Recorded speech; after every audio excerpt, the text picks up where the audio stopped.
مجھے ایک مولوی نے کہا کہ اگر وہ سچے نہیں تھے تو علی نے انہیں زندہ کیوں رہنے دیا؟ علی کے مقابلے پر جو بنے تھے اگر وہ سچے خلیفہ نہیں تھے تو علی نے انہیں قتل کیوں نہیں کیا؟ میں نے کہا اللہ کے مقابلے پہ بھی تو 3 جھوٹے خدا بن کے بیٹھے رہے۔ سلامت رہو، خدا تمہیں آباد و شاد رکھے۔ اللہ ان ہاتھوں کو سلامت رکھے جو علی کی حمایت میں بلند ہوتے۔ فرعون سچا خدا تھا کہ اسے اللہ نے چھوڑ دیا۔ نمرود کوئی سچا خدا تھا کہ اللہ نے اسے قتل نہیں کیا۔ شداد کوئی سچا خدا تھا کہ اللہ نے اسے قتل نہیں کیا۔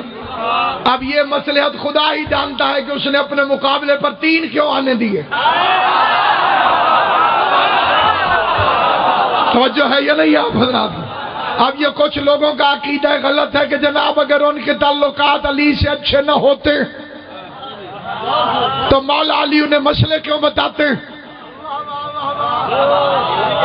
سوال پر بڑی توجہ چاہتا ہوں۔ ایک تو یہ میرا دعویٰ ہے منبر رسول پر کہ مذہب شیعہ پر کوئی بھی سوال نیا نہیں ہو سکتا۔ یہ سارے پرانے تیر ہیں جنہیں تیز کر کر کے ہر زمانے میں یہ اپنے شیطان کو راضی اور خوش کرتے ہیں کہ جی اگر مولا علی ان کو حق کا خلیفہ نہ سمجھتے ہوتے تو وہ انہیں مسئلے بتاتے کیوں؟ ایک جواب ہے شیخ مفید علیہ رحمہ، انہوں نے فرمایا کہ اگر یہ خود کو سچے خلیفہ سمجھتے تھے تو علی سے مسئلے پوچھتے کیوں تھے؟ آل محمد آپ کو سلامت، خوش ہو میرا چاہتا۔ اگر وہ خود کو خلیفہ پر حق سمجھتے تھے تو وہ مسئلے خان صاحب قبلہ علی سے پوچھتے کیوں تھے؟ اور باقی رہ گیا یہ مسئلہ کہ جب بھی انہیں کوئی مشکل پیش آئی، جب بھی انہوں نے کوئی سوال پوچھا تو مولا علی نے ان کی مشکل کشائی کیوں کی؟ اگر مولا علی کے ان سے اچھے تعلقات نہ ہوتے تو علی مسئلے بتاتا کیوں؟ علی ہلاکت سے بچاتا کیوں؟ علی مشکل کشائی کرتا کیوں؟ تو جواب یہ ہے کہ اگر تم میں ذرا سی بھی عقل ہو تو کیا تمہیں یاد نہیں ہے کہ فرعون سانس لیتا تھا، ہوا اللہ دیتا تھا، فرعون کھانا کھاتا تھا، رزق اللہ دیتا تھا، فرعون زندہ رہتا تھا، زندگی اللہ نے دی تھی۔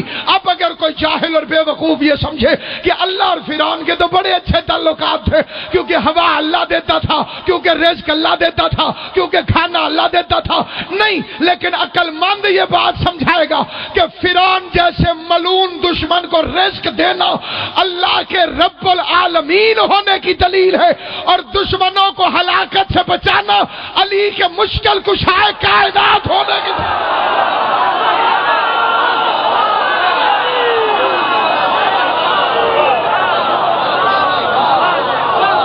سلامت و آباد و شاد۔ کیونکہ علی مشکل کشائے کائنات ہے اس لیے وہ سب کو بچائے گا اس دنیا کے اندر، کیونکہ شفاعت عمل میں ہے، عقیدے میں نہیں۔ پھر توجہ چاہتا ہوں، شفاعت عمل میں ہے، پریشان چہروں سے نہیں۔ یقین نہ ہو تو بے شک سوال کر لیں، کھلے عام اجازت ہے۔ ہم ابو جہل کے بھکاری نہیں کہ سوالوں سے گھبرائیں۔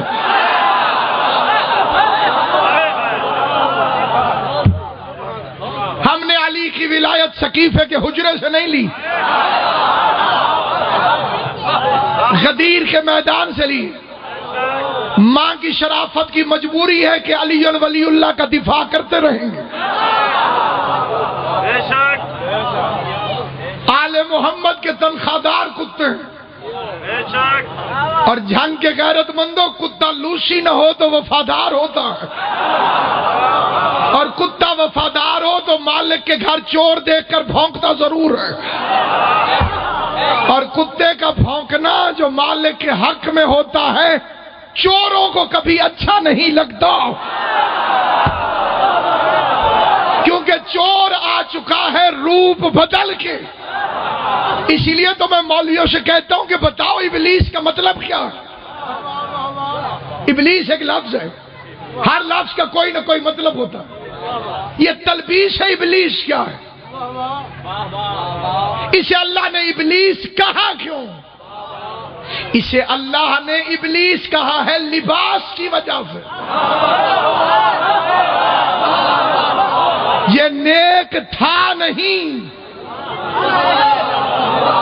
نہیں میں اس بات سمجھاؤں گا تو پھر آگے چلوں.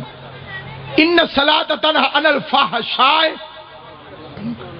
نماز بے حیائی سے روکتی ہے. تو شیطان کو کیوں نہیں روکا؟ یا تو روئے زمین کا ایک عالم لے کر آئیں جو مکر جائے کہ شیطان نمازی نہ تھا. 2000 سال کا سجدہ کیا ہے صرف.